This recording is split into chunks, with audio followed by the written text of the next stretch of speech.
Hi friends, welcome to మన Bommarillu. Upcoming రివ్యూలోకి వెళ్ళిపోదాం. శరణ్య సమీరని చితిమంట పట్టుకొని చంపేద్దామని వెంట పడుతుంటే పరిగెత్తుకుంటూ ఒక ప్లేస్కి వెళ్తుంది సమీర. ఇంకా అలా సమీర లోయలో పడిపోబోతుంటే శరణ్య జాలేసి సమీరని కాపాడుతుంది. కానీ సమీర ఏమాత్రం కృతజ్ఞత లేకుండా, చూడు శరణ్య, నువ్వు చస్తేనే నేను ఆ ఇంటి కోడలవుతాను, దర్శన్కి భార్యనవుతాను. నువ్వు నా ప్రాణాలు కాపాడమే నువ్వు చేసిన తప్పు అని కాపాడిన కృతజ్ఞత కూడా లేకుండా శరణ్యనే ఆ లోయలోకి తోసేయాలనుకుంటుంది సమీర. కరెక్ట్గా అక్కడికి ఆనంద భైరవి వచ్చి శరణ్యని కాపాడుతుంది. వెంటనే ఆనంద భైరవి సమీర దగ్గరికి వెళ్తూ ఉంటే భయంతో గజగజ వణికిపోతూ ఉంటుంది సమీర. వణుకుతూ ఎవ్వరూ తొయ్యకపోయినా తానంతట తానే లోయలో నుండి కింద పడిపోతుంది సమీర. దొర్లుకుంటూ వెళ్ళి ఒక బండరాయికి తల తగిలేసరికి ఇంకా బాగా బ్లీడింగ్ అయ్యి అలా ఇంకా చనిపోతుంది సమీర. ఒక్కసారిగా శరణ్య షాక్ అయిపోతుంది. అత్తయ్య గారు, తను ప్రాణాపాయ స్థితిలో అని అంటుంది. చూడు శరణ్య, తను చేసిన పాపం ఈ విధంగా పండింది. నువ్వు తన గురించి ఎక్కువగా బాధపడద్దు. ఎందుకంటే నువ్వు తన ప్రాణాలు కాపాడాలనుకున్నా తను మాత్రం నిన్ను చంపాలని అనుకుంది. ఒకవేళ నువ్వు లోయలో పడిపోతే జాలేసి తను తీసుకువెళ్ళేదనుకుంటున్నావా ఏంటి? అలానే అర్ధాంతరంగా వదిలేసి వెళ్ళిపోయేది. కాబట్టి తనకి తగిన శాస్తే జరిగింది. పద వెళ్దాం అని ఆనందభైరవి శరణ్య చేయి పట్టుకొని తీసుకువెళ్తుంటే శరణ్య మాత్రం రాదు. అత్తయ్య గారు, తను మనకు అలా చేసింది నిజమే. మనం కూడా తన పట్ల అలాగే ప్రవర్తిస్తే అప్పుడు మనిషికి మృగానికి తేడా ఏముంటుంది అత్తయ్య గారు? వాళ్ళు ఎలా అయినా ప్రవర్తించవచ్చు. కానీ మన చేతులారా ఒక ప్రాణం కొట్టుమిట్టాడుతున్నా ఆ ప్రాణాన్ని కాపాడుకోలేకపోతే తప్పు మందే అవుతుంది అత్తయ్య గారు. ప్లీజ్ అత్తయ్య గారు, నా మాట వినండి. సమీరకి ఇప్పుడు హాస్పిటల్కి తీసుకువెళ్ళి ట్రీట్మెంట్ చేయిద్దాం. ట్రీట్మెంట్ జరిగిన తర్వాత తనకి నేను నచ్చచెప్తాను. కావాలంటే ఒక అబ్బాయికి ఇచ్చి పెళ్లి చేసి తన్ని అమెరికా పంపించేద్దాం. అంతేకాని తన ప్రాణాలు పోవాలని కోరుకోవద్దత్తయ్య గారు, ప్లీజ్ అని అడుగుతుంది శరణ్య. నీ మంచితనాన్ని చూసి ఏమనాలో నాకు అర్థం కావట్లేదు. ఒకవైపు గర్వంగా ఉంటున్నా, ఇంకొక వైపు నీ అమాయకత్వాన్ని చూస్తుంటే జాలేస్తుందమ్మా అని అంటారు ఆనందభైరవి. ప్లీజ్ అత్తయ్య గారు, నా మాట వినండి అని చెప్పి ఇంకలా శరణ్య అండ్ ఆనందభైరవి ఇద్దరు కలిసి ప్రాణాపాయ స్థితిలో కొన ఊపిరితో ఉన్న సమీరని హాస్పిటల్కి తీసుకువెళ్తారు. కాంచనా వాళ్ళు ఎప్పుడైతే శరణ్య సమీరని చంపడానికి ప్రయత్నించిందో ఆ వీడియోని తీసుకుంటారు కదా. సో అమ్మి ఇంకేముంది, ఆ సమీరని హాస్పిటల్లో అడ్మిట్ చేస్తుండారు. ఇంకా మనం ఎందుకు ఇక్కడ, పద వెళ్దాం అని అంటుంది కాంచన. అమ్మ ఆగు, ఏంటి వెళ్ళిపోతే మనకేమొస్తుంది? ఇప్పుడు కదా అసలైన ఆట మొదలయ్యేది అని అంటుంది అనన్య. ఆట ఏందమ్మి? ఇప్పుడు ఈ వీడియోని దర్శన్కి చూపిస్తాము అంతే కదా అని అంటుంది. అంతేకాదు, ఇంకా చాలా ప్లాన్లున్నాయి ఈ అనన్య బ్రెయిన్లో, చూపిస్తా, ఒక్కొక్కటి బయటికి తెప్పిస్తా అని అనన్య క్రూయల్గా ఇంకా వెంటనే ఫోన్ చేస్తుందనమాట దర్శన్కి. దర్శన్ అప్పుడే ఇంకా ఆఫీస్లో వర్క్ చేసుకుంటూ ఉంటారు. వేరే నంబర్ నుండి, అన్నౌన్ నంబర్ నుండి కాల్ రావడంతో హలో ఎవరు అని అడుగుతారు దర్శన్. నేను ఎవరైతే నీకెందుకయ్యా, కానీ నువ్వు ప్రాణానికి ప్రేమించిన సమీరని నీ భార్య చంపేయాలనుకుంది. ఆల్మోస్ట్ చంపేసింది కూడా. తన్ని అనామకులెవరో హాస్పిటల్లో జాయిన్ చేశారు. వెళ్ళి నీ లవర్ ప్రాణాలు కాపాడుకో అని అనన్య వాయిస్ మార్చి మాట్లాడుతుంది. హే, ఎవరు నువ్వు? ఏం మాట్లాడుతున్నావు? సమీర ప్రమాదంలో ఉండడం ఏంటి? శరణ్య అటాక్ చేయడం ఏంటి? అబద్ధాలు చెప్పొద్దు అని అంటాడు దర్శన్. అబద్ధాలు చెప్పడానికి నాకేం అవసరం? నేను ఆకాశ సీతమ్మని. కావాలంటే నీకు వీడియో పంపిస్తాను, చూసుకో.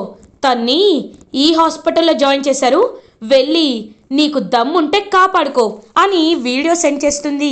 ఆ వీడియోలో చాలా క్లియర్గా శరణ్య ఇంకా అలా తన దగ్గరికి వెళ్ళి తన్ని తోయడానికి ప్రయత్నిస్తుంటే సమీర పడిపోయినట్టు అక్కడి వరకే వీడియో ఉంటుంది.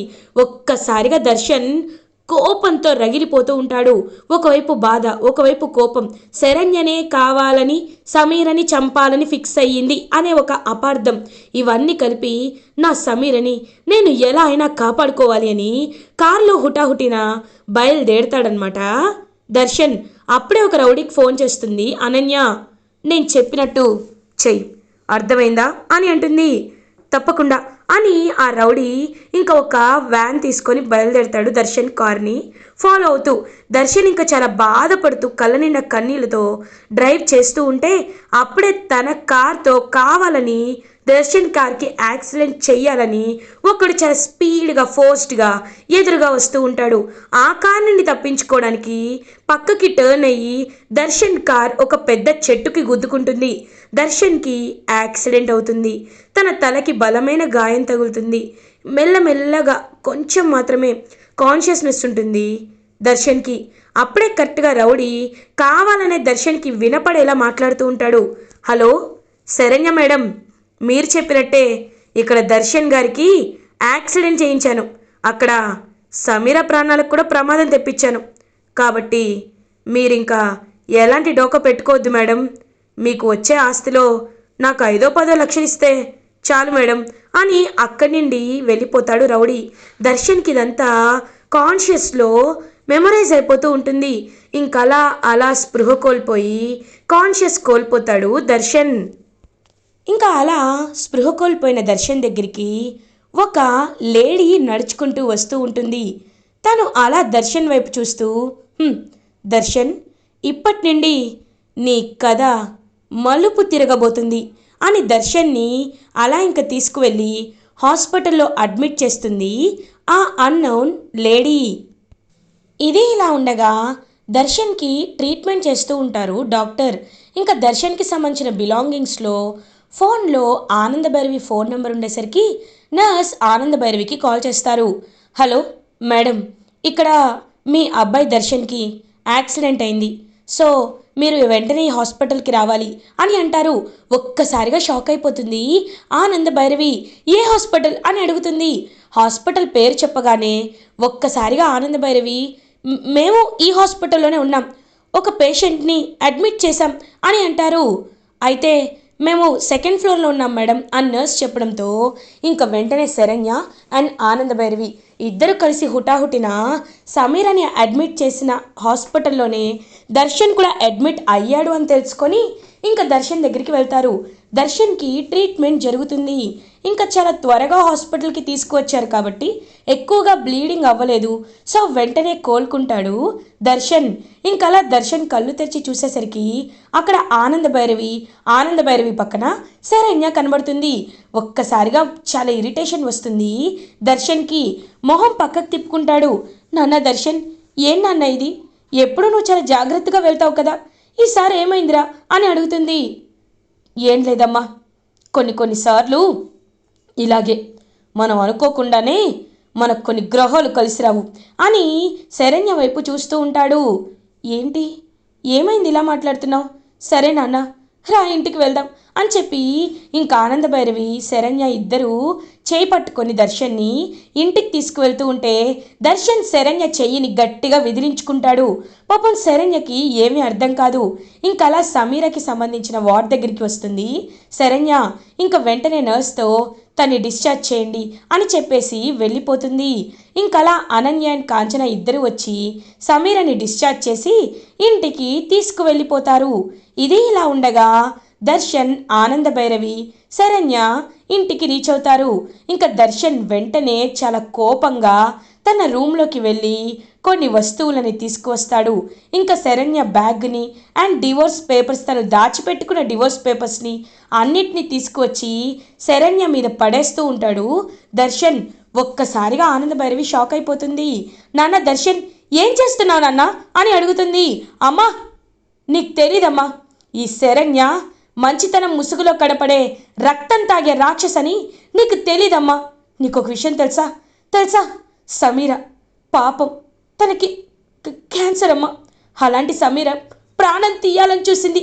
ఈ రాక్షసి శరణ్య కేవలం సమీర ప్రాణమే కాదమ్మా, నా ప్రాణాలు కూడా తీయాలనుకుంది.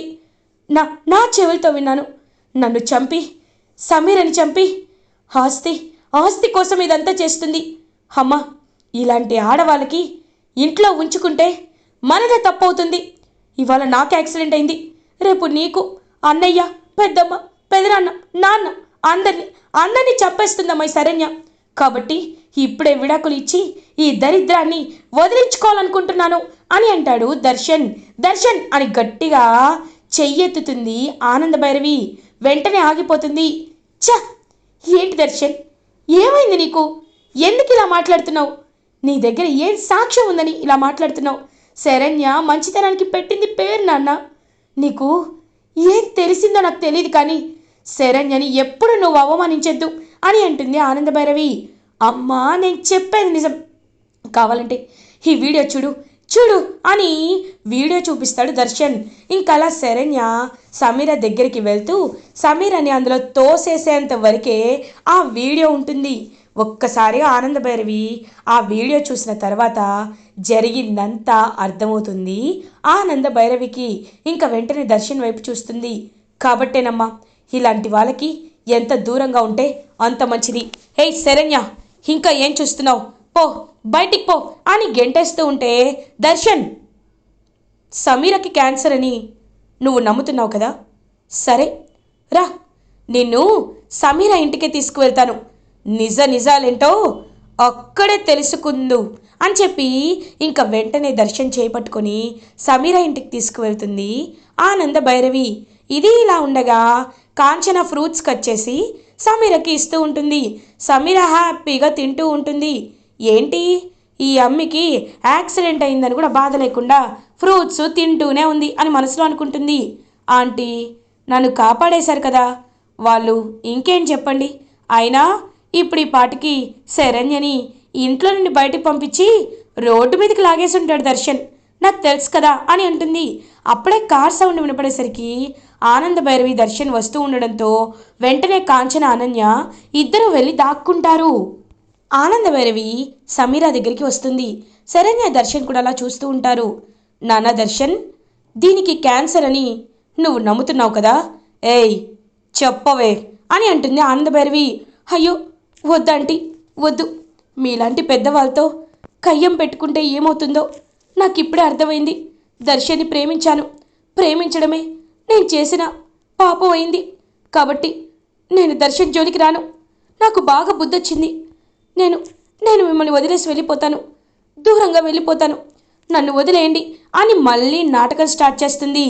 ఏయ్, అమాయకపు మొహం పెట్టావంటే పళ్ళు రాలిపోతాయి, చెప్పవే అని గట్టిగా అంటారు ఆనందభైరవి. ఇంకా భయపడినట్టు నటిస్తూ ఉంటుంది సమీర. చూసావమ్మా, నువ్వు తన్ని భయపడుతున్నావు, అందుకే తను వణికిపోతుందమ్మా అని అంటాడు దర్శన్. సరే నాన్న, అసలు దీనికి క్యాన్సర్ అని నీకే డాక్టర్ చెప్పారు అని అడుగుతారు. డాక్టర్ రామేశ్వరరావు అని అంటారు కదా. సరే, ఈరోజు హాస్పిటల్లో దీనికి రిపోర్ట్స్ వచ్చాయి, ఒకసారి రిపోర్ట్స్ని చూడు. క్యాన్సర్ టెస్ట్ కూడా నేను స్పెషల్గా చెప్పి చేయించాను నాన్న.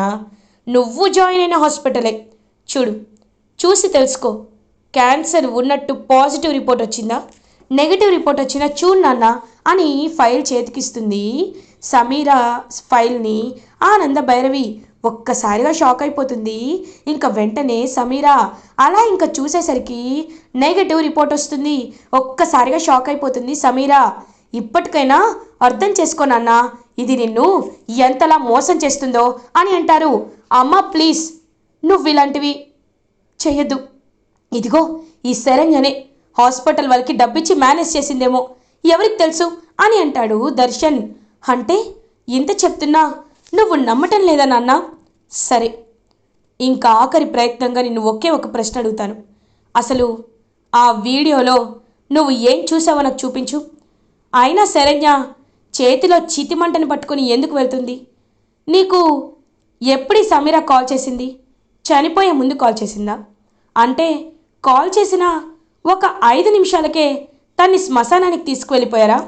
ఒక్కసారి ఆలోచించు నాన్న, ఆలోచించు. నేను చెప్పేది ఒకటే, నువ్వు కరెక్ట్గా అర్థం చేసుకుంటావని నేను చెప్తున్నాను.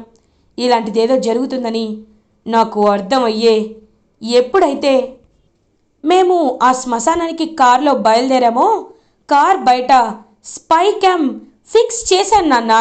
అందులో అన్నీ రికార్డ్ అవుతాయి. ఇప్పుడే తీసుకొస్తా నాగు అని వెళ్ళి ఇంకా ఫుటేజ్ని తీసుకువస్తారు ఆనంద భైరవి. ఇంకా ఫుటేజ్లో ఫస్ట్ టు లాస్ట్ ఏం జరిగిందో అంత రికార్డ్ అవుతుంది. ఇంకా మొత్తం శ్మశానానికి తను తీసుకొచ్చి మనుషుల్ని అండ్ ఫేక్ డాక్టర్ని సెట్ చేసుకోవడం, మూలన ఒక దగ్గర అనన్య అండ్ కాంచన కూడా దాక్కుని ఉండడం, కావాలనే తను చనిపోయినట్టు నటిస్తే దర్శన్ వచ్చి తన మెల్లో తాళి కడతాడు అని ప్లాన్ మొత్తం వాళ్ళతో చెప్పడం అండ్ లేచి పరిగెత్తడం, ఇదంతా ఇంకా చూస్తాడు దర్శన్. ఒక్కసారిగా దర్శన్ షాక్ అయిపోతాడు. దర్శన్ అని అంటుంది, చి నార్మల్, ఇంకొక్క మాట కూడా మాట్లాడద్దు. అంటే నన్ను దక్కించుకోవడానికి ఇంతకి ఇంతకి దిగజారిపోతావా సమీరా? నిన్ను ప్రేమించాను, ప్రాణం అనుకున్నాను, కానీ నువ్వు ఇంతలా దిగజారిపోతావని నేను అస్సలు అనుకోలేదు అని అంటారు దర్శన్. చూడు నాన్న, నువ్వు ప్రేమించడం తప్పు కాదు, కానీ వాళ్ళు మంచి వాళ్ళ చెడ్డ వాళ్ళ అని తెలుసుకోకుండా ప్రేమించడమే నీ తప్పు. ఇప్పటికైనా నీ తప్పు నువ్వు తెలుసుకున్నావు. శరణ్య చాలా మంచిది నాన్న, కానీ ఒకటి చెప్తున్నాను, నీకు ఆ వీడియో పంపించింది ఎవరో తెలుసుకుంటాను, తెలుసుకొని వాళ్ళని అని అనన్య వైపు చూస్తూ ఉంటుంది ఆనంద భైరవి. సమీరా అమ్మయ్య నన్ను వదిలేశారు అని అనుకుంటుంది. ఏంటే నాటకాలు, నిన్నెందుకు వదిలేస్తాను ఇన్స్పెక్టర్ గారు అని కాల్ చేస్తుంది పోలీస్ స్టేషన్కి ఆనంద భైరవి. ఇంకా ఇన్స్పెక్టర్ అక్కడికి వస్తారు. ఇన్స్పెక్టర్ గారు, ఒక అబ్బాయికి పెళ్ళైనా తనని పెళ్లి చేసుకోమని వెంటపడి వేధించి మోసం చేసిన తాళి కట్టించుకోవాలనుకుంది. ఇలాగే చాలా పాపాలు చేసింది. మరి ఇలాంటి వాళ్ళకి ఎలాంటి కేసు ఉంటుందో చెప్తారా అని అడుగుతారు. ఇంటెన్షనల్గా ఒక పర్సన్ని డిసీవ్ చేయాలనుకుంటే సెక్షన్ 447 ప్రకారం ఫ్రాడ్ మేడం, ఇది ఫ్రాడ్ కిందకి వస్తుంది. సో ఇది criminal offence madam. Criminal case కింద మినిమం 6 months జైలు శిక్ష పడుతుంది ఆర్ 25,000 ఫైన్ కట్టాల్సి వస్తుంది. ఒక్కొక్కసారి 2 పడచ్చు మేడం అని అంటారు కదా. కాబట్టి తన్ని ఆ కేసు కింద జైలుకి తీసుకువెళ్ళండి, నేను కంప్లైంట్ ఇస్తాను అని అంటుంది ఆనంద భైరవి. వద్దు మేడం అని కాళ్ళ మీద పడుతుంది ఆనంద భైరవికి సమీరా. ఏయ్, నీ బుద్ధేంటో శరణ్యని తోసేయాలనుకున్నప్పుడే చూశానే, కాబట్టి నేను నిన్ను నమ్మను. ఇన్స్పెక్టర్ గారు తన్ని కస్టడీలోకి తీసుకోండి అని చెప్పేసరికి ఇంకలా అరెస్ట్ చేసి తీసుకువెళ్తూ ఉంటారు సమీరని. అప్పుడే అనన్య కాంచన అదంతా దొంగతనంగా చూస్తూ ఉంటారు. ఇంకా అనన్య వైపు చూస్తూ, నాన్న దర్శన్ ఆ వీడియో అని చెప్పి ఇంకలా అనన్య కాంచన చేతిలో ఉన్న ఫోన్ లాక్కొని చూసేసరికి ఆ వీడియో క్లియర్గా కాంచన లాక్కుందని తెలుస్తుంది. కాంచన తీసిందని తెలిసి ఇంకా కాంచన అనన్యను కూడా అరెస్ట్ చేయిస్తారు ఆనంద భైరవి. ముగ్గురు జైల్లోనే చావండి, ఇంకొకసారి నా కుటుంబం జోలికి వస్తే ఏమవుతుందో తెలుసుకోండి. నా కుటుంబం జోలికి వచ్చారంటే ప్రాణాలు తీస్తా అని గట్టిగా అనేసరికి ఇంకా అలా వణికిపోతూ అరెస్ట్ అయి వెళ్ళిపోతారు అనన్య, కాంచన, సమీరా. అలా ఇంకా దర్శన్ అండ్ శరణ్య ప్రాబ్లమ్ని సాల్వ్ చేస్తారు ఆనంద భైరవి. ఇలా ఎపిసోడ్ ఎండ్ అవుతుంది. ఫర్దర్ ఎపిసోడ్ రివ్యూస్ ముందుగా మీకు కావాలి అనుకుంటే మా ఛానల్ని సబ్స్క్రైబ్ చేసుకోండి. Thanks for watching.